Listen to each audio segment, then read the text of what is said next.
Flying car. चिरू नाम के गांव में गुप्ता नाम के व्यक्ति का प्रसून नाम का बेटा था। वो लड़का तो बहुत होशियार था, पर हर कोई उसकी शिकायत करता रहता था। एक दिन प्रसून और गुप्ता अपने घर के पास थे कि स्कूल के टीचर वहां आकर, क्यों गुप्ता जी, प्रसून ने तो स्कूल की तरफ आना ही छोड़ दिया। क्या स्कूल चालू है? पर इससे पूछा तो ये कह रहा था कि 1 महीने तक स्कूल की छुट्टियां हैं। ऐसा कहा उसने? अरे आपका बेटा स्कूल में अजीबोगरीब प्रयोग करता रहता है। सबसे कहता है कि ड्रोन खरीद लो, वो कहता है कि ड्रोन के सहारे से हम हवा में उड़ सकते हैं। सबको बिगाड़ता है आपका बेटा। क्यों बेटे, क्या मास्टर जी सच कह रहे हैं? पढ़ने के लिए स्कूल भेजा तो यूं बेकार की आदतें डालकर बच्चों को बिगाड़ते हो। देखिए पिताजी, मैंने किसी से झूठ नहीं बोला। अगर सचमुच के ड्रोन्स हो तो हम हवा में उड़ सकते हैं। अगर आपको और मास्टर जी को ये बात ना पता हो तो मैं क्या कर सकता हूँ? देखा आपने, ऐसे ही हमेशा बच्चों को कुछ ना कुछ बनाने के लिए कहता रहता है। और तो और क्लास में हम जो पाठ पढ़ाते हैं उसे वो अपने मर्जी से कुछ ना कुछ बनाकर कहता रहता है। हम इससे तंग आ चुके हैं।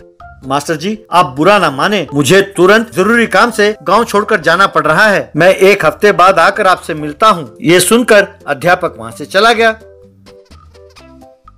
बाद में प्रसून से गुप्ता, देखो बेटे, मैं गांव छोड़कर जा रहा हूँ, घर का ख्याल रखना, माँ अकेली है, आकर तुम्हारी खबर लूंगा, कहकर चला गया। 2 दिन बाद प्रसून के घर के पास लालू और जीतू नाम के 2 व्यक्ति आए। एक दिन उन दोनों को रिमोट कार और ड्रोन्स के साथ खेलते हुए देखकर प्रसून उनके पास गया। हेलो भैया, आपके रिमोट कार्स और ड्रोन्स बहुत बढ़िया है। क्या आप मुझे भी खेलने देंगे? क्यों जीतू, लगता है अपने छोटे उस्ताद बड़े तेज हैं। उसे समझाओ कि ये खेलने के लिए नहीं, किसी प्रयोग के लिए लाए हैं। भैया, अगर आप अपने रिमोट कार और 4 ड्रोन्स मुझे देंगे तो मैं सवेरे तक इसे फ्लाइंग कार में बदल कर दूंगा आपको। अगर ये खराब हो जाए तो मैं अपने पिताजी से कहकर आपको पैसे दिला दूंगा। प्लीज एक बार दीजिए भैया।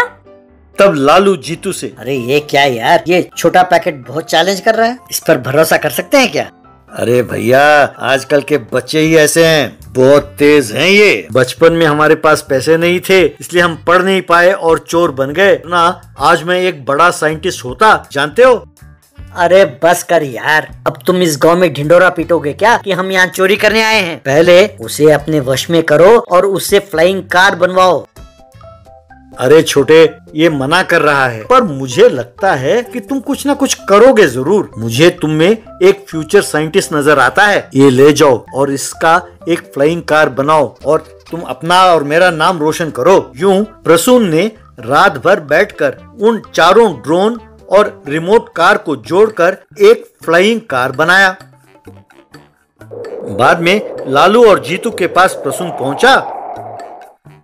क्यों भैया, देखा ये फ्लाइंग कार? कहकर खुद रिमोट को ऑपरेट करता हुआ उस फ्लाइंग कार को हवा में खूब ऊंचाई पर उड़ाने लगा।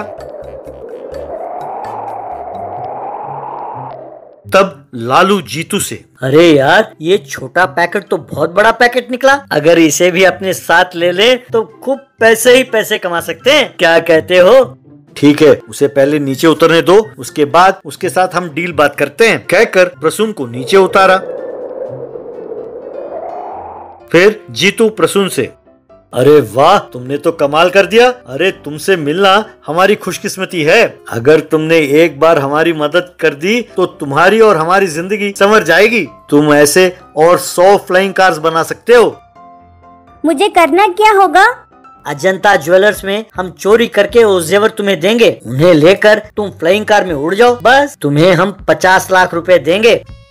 अगर आप सचमुच पैसे देंगे तो मुझे मंजूर है, पर धोखा नहीं देंगे ना? अरे ये क्या कह दिया यार, हम तुम्हें धोखा देंगे? नो वे। अगले दिन अजंता ज्वेलर्स के बाहर प्रसून फ्लाइंग कार में बैठा था।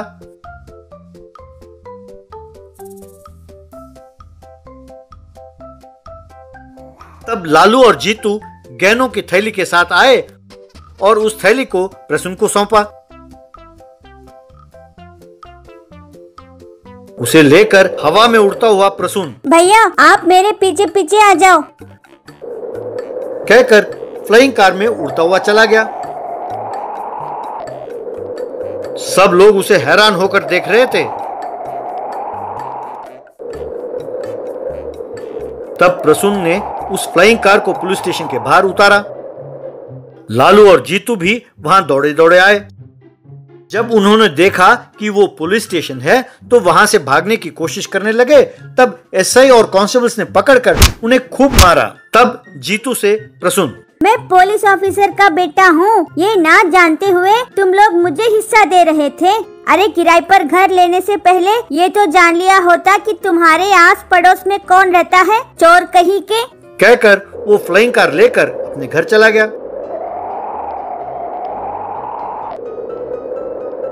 चोरों को पकड़ने में पुलिस की मदद करने के लिए प्रसून को सरकार ने साहसी बालक का पुरस्कार भी दिया।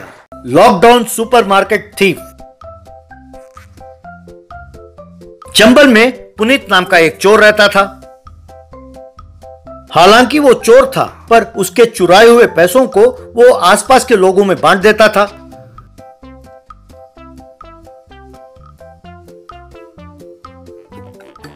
इसका नतीजा ये हुआ कि आसपास के लोग उसे हीरो मानते थे। एक दिन लक्ष्मण नाम का एक व्यक्ति पुनीत के पास आया।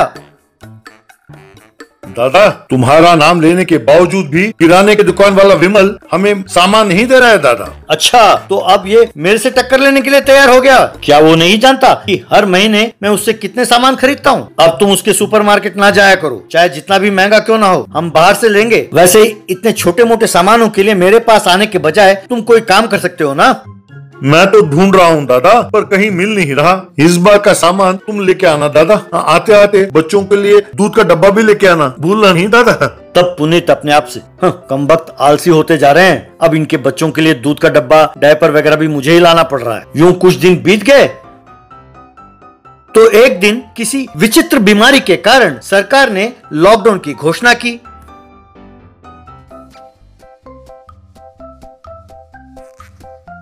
नतीजा ये हुआ कि लोग अपने अपने घरों में रहने लगे, तो पुनीत को चोरी करना मुश्किल हो गया।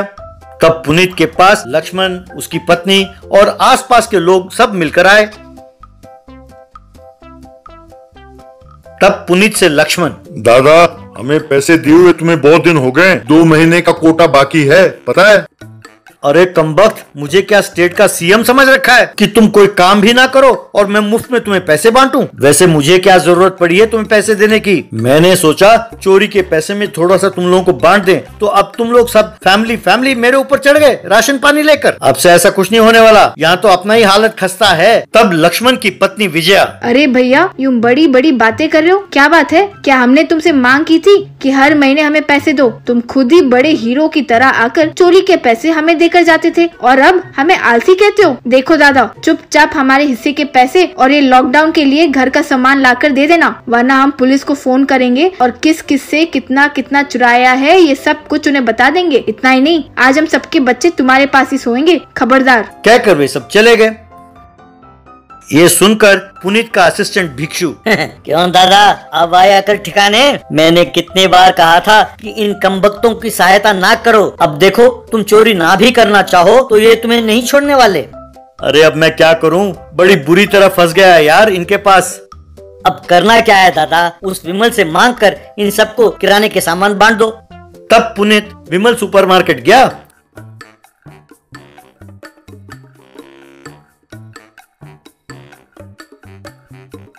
और उसे उधार मांगा। अरे तुझे शर्म नहीं आती? मुंह उठाकर चले आए उधार में सामान मांगने के लिए। उस दिन जब पैसे मांगे थे तो दूसरे दुकान से सामान ले गए ना। चलो चलते बनो, जब पैसे हो तब मेरे दुकान में पांव रखना। तब पुनीत अपने आप से, लानत है, इनकी भलाई के लिए मैंने कुछ सामान बांटे तो अब मुझे जबरदस्ती चोरी करने के लिए कह रहे हैं, कहकर चला गया। अगले दिन पुनीत पीपीई किट पहनकर विमल सुपरमार्केट के पास गया। उसे देखकर विमल, ये क्या, ये नया तमाशा है? परसों बिना पैसे के सामान नहीं दूंगा कहा, इसलिए ऐसे आए हो? अरे हाँ, याद है, बिना पैसे के तुम सामान नहीं दोगे, पता है। ये लो 10 रुपए, दिमाग बहुत गर्म है इसलिए नारियल का तेल खरीदने आया हूँ, मैं जा सकता हूँ अंदर? कहकर अंदर गया। और उस पीपीई किट में सब सामान भरने लगा। और अरे बाप रे, ये विमल वैसे ही शक्की मिजाज का है। बार बार इसके दुकान में ना आकर कम से कम 3 महीने का सामान अगर ले जाकर उन सबको बांट दिया तो आराम रहेगा। यूं सोचकर वहां पर रखे सामान को पीपीई किट में भरने लगा।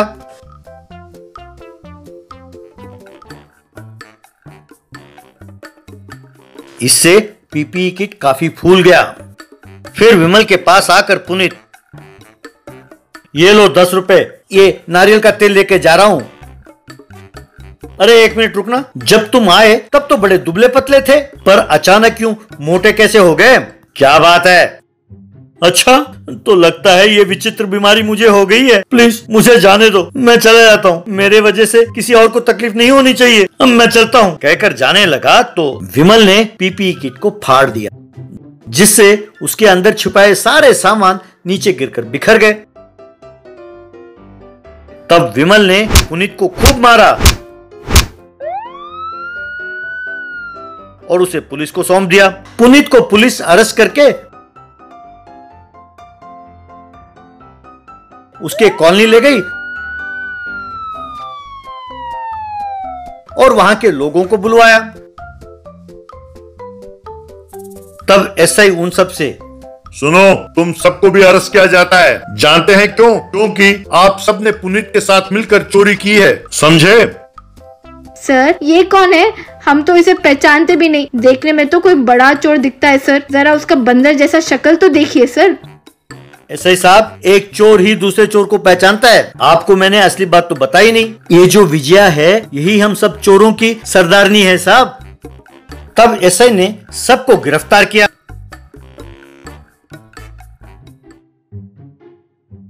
तब पुनीत विजया से, अच्छा हुआ, अब 3 महीने तो क्या, जब तक लॉकडाउन खत्म ना हो जेल में डट कर खाना खाना वहां पर। हाँ। कमीने, तेरा सत्यानाश हो, कहकर कोसने लगी। पुलिस ने उनको गिरफ्तार किया और लेकर चले गए।